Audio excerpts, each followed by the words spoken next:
Bench car ambulance కాదేది చోరీకి అనర్హం అంటున్నాడు ఓ దొంగ. ఎవరి ఊహకు అందకుండా ఏకంగా 108 అంబులెన్స్ ని దొంగిలించి ఆపై మతి స్థిమితం లేనట్టు నటించాడు. దానికి సంబంధించిన బ్రేకింగ్ న్యూస్ ఇప్పుడు మనం చూస్తున్నాం. వీడి చర్యలు అన్ప్రెడిక్టబుల్ సుమా. ఇంకెందుకు లేటు, ఈ వింత దొంగ విషయాన్ని తెలుసుకుందాం పదండి.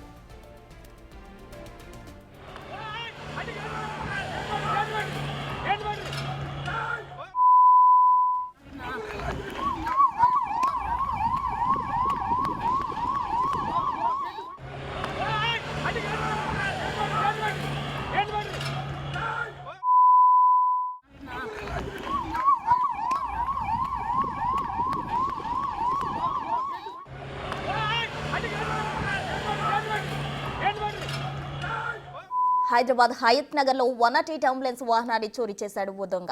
అక్కడి నుంచి విజయవాడ వైపు తీసుకెళ్లాడు. ఖమ్మం వైపు వెళ్తున్న అంబులెన్స్ దొంగను పోలీసులు ఫాలో చేశారు. హయత్ నగర్ పోలీస్ స్టేషన్ నుంచి నకరికల్ పోలీస్ స్టేషన్ వరకు ఫాలో చేసినప్పటికీ అంబులెన్స్ దొంగ పోలీసులకు చిక్కలేదు. చిట్యాల వద్ద అంబులెన్స్ ఆపడానికి ప్రయత్నించిన ఏఎస్ఐ జాన్ రెడ్డిని కూడా ఢీకొట్టి మరీ పారిపోయాడు అంబులెన్స్ దొంగ. ఈ క్రమంలో కోర్లపహాడ్ టోల్ గేట్ ను కూడా ఢీకొట్టి పారిపోయాడు. అయితే ఎటకేలకు టేకుమట్ల స్టేజ్ వద్ద రోడ్డుకు అడ్డంగా లారీలు పెట్టి అంబులెన్స్ తో పారిపోతున్న దొంగను పట్టుకున్నారు కేతేపల్లి ఎస్ఐ శివతేజ. కేతేపల్లి పోలీసులు అదుపులో అంబులెన్స్ దొంగ ఉండడంతో 108 సిబ్బంది ఊపిరి పీల్చుకున్నారు. అంబులెన్స్ దొంగను మహబూబాబాద్ జిల్లా బయ్యారం గ్రామంకు చెందిన రావుల లక్ష్మి వెంకట నరసయ్యగా గుర్తించారు పోలీసులు. గతంలో ఇదే విధంగా అంబులెన్స్ చోరీ చేసినట్టు కేతేపల్లి ఎస్ఐ శివతేజ తెలిపారు.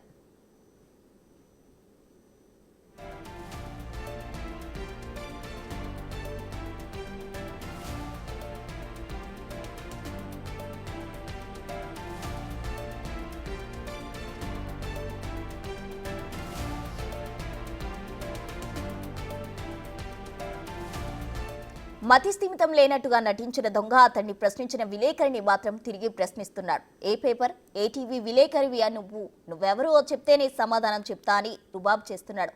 పాపం ఫ్రస్ట్రేషన్లో పిచ్చోడిగా నటించడం మర్చిపోయాడో ఏమో, మీరే చూడండి.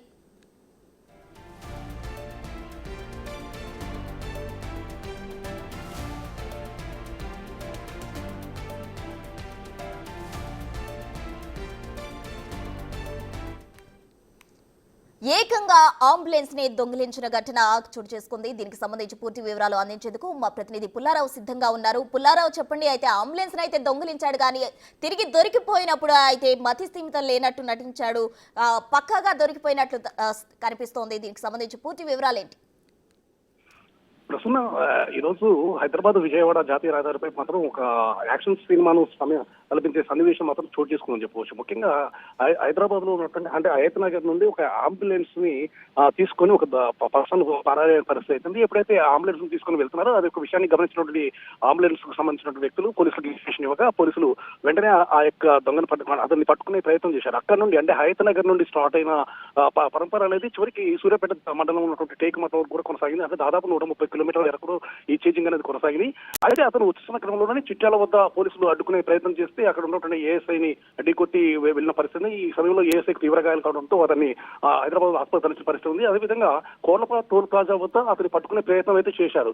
కానీ ఆ యొక్క ప్రయత్నం చేసినప్పటికీ కూడా కోర్లపాడు టోల్ ప్లాజా ఉన్నటువంటి గేటును ఢీకొట్టి అంబులెన్స్ తీసుకుని బయటకు వెళ్ళాడు. ఇదే సమయంలో అలర్ట్ అయిన పోలీసులు సూర్యాపేట జిల్లా పోలీసులు కూడా ఇంటిమేషన్ ఇవ్వడంతో టేకుమట్ల వద్ద లారీలు అడ్డంగా పెట్టేసేసి ఆ యొక్క అంబులెన్స్ ఆపడం జరిగింది. అంబులెన్స్ ఆపిన తర్వాత ఆ అంబులెన్స్ లో ఉన్నటువంటి వ్యక్తి మాత్రము చాలా విచిత్రంగా ప్రవర్తిస్తున్నాడు. అంటే తనకు మతిస్థిమితం లేని వ్యక్తిగా ప్రవర్తించే ప్రయత్నం అయితే చేసిన పరిస్థితి ఉందని చెప్పుకోవచ్చు. ఎందుకంటే అతను చూసిన వ్యక్తులు ఎవరైనా సరే మతిస్థిమితం లేని వ్యక్తిగా అని చెప్పి మొదటగా భావిస్తున్న పరిస్థితి. కాకపోతే అతడు అక్కడ అందరినీ కూడా ఐడెంటిఫై ఎవరైతే సంథింగ్ ఎవరైనా వచ్చినా కూడా వారిని పట్టుకొని గట్టిగా మందలించడం కానీ ఇతరత్ర విషయాలన్నీ కూడా అతను చెప్తున్న పరిస్థితి అయితే ఉందని చెప్పుకోవచ్చు. ఇతను ఖమ్మం జిల్లా బయ్యారం ప్రాంతానికి సంబంధించినటువంటి వెంకటరామన కూడా పోలీసులు గుర్తించిన పరిస్థితి ఉంది. గతంలో కూడా ఇతను అంబులెన్స్ ను దొంగతనం చేసి పారిపోయినట్టు కూడా పోలీసులు గుర్తించారు. అతనిపై కూడా కేసు నమోదు చేసినట్టు కూడా మనకు తెలియవస్తుంది. సో ఈసారి కూడా అతను అంబులెన్స్ తీసుకున్నది కేవలం అంబులెన్స్ టార్గెట్ చేస్తూ అతను వెళ్తున్న పరిస్థితి అయితే ఉండటంతో మాత్రం పోలీసులు దీనిపై పూర్తి స్థాయిలో ఇన్వెస్టిగేషన్ అయితే ప్రారంభించారని చెప్పవచ్చు. దీనికి సంబంధించేసి ఎందుకు ఇతను 108 అంటే అంబులెన్స్ కూడా టార్గెట్ చేసుకుంటూ దొంగతనం చేసుకుంటూ వెళ్తున్నాడు అని చెప్పే విషయాలపై పోలీసులు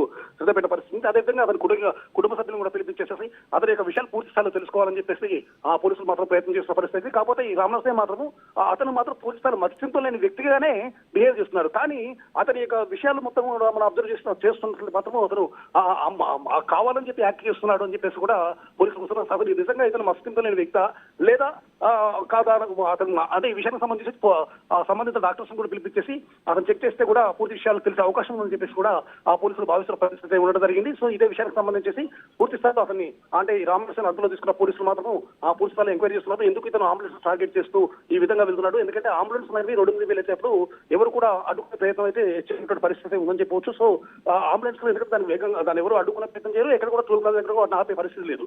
సో ఆ విధంగా ఉంది కాబట్టి అంబులెన్స్ టార్గెట్ తీసుకుని వెళ్తున్నాడా, అసలు ఈ విధంగా అంబులెన్స్ దొంగిలించుకొని వెళ్ళడం వల్ల అతనికి ఉద్దేశం ఏంటి అనే విషయంపై మాత్రం పోలీసులు పూర్తి స్థాయిలో దర్యాప్తు కొనసాగిస్తున్న పరిస్థితి ఉంది ప్రస్తుతం. Right Pullarao, thank you.